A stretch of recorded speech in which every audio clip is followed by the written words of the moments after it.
This is a 1960 Gold Star DBD34 in somewhat modified clubman trim.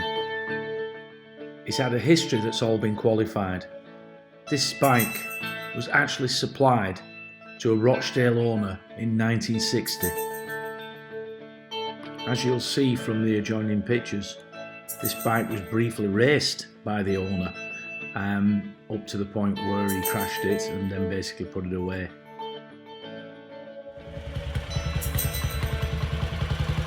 It was only in 2016 it was located in the garage at the Boston Garden by its previous owner. A guy called Dave Arden from Rochdale actually then took the bike and fully restored it to how you see it now. Whilst many of its original components are the same, you can see it's had a Phil Pearson engine rebuild. That is the original engine that was with the bike.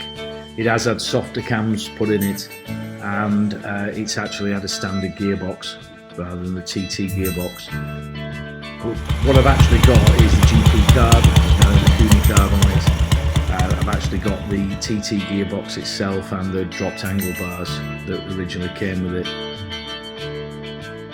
You might notice it's got the original number plate that was with the bike that Chris Hawke had, so that's been a great add-on. I actually own a Pellicet Thruxton, which is the arch enemy, as many know, of the Goldie. I've got to say though, riding this bike has been fantastic and it is a rock solid investment, so if you can afford one, buy one, enjoy it. I'm signing off now. It's Mark Worley.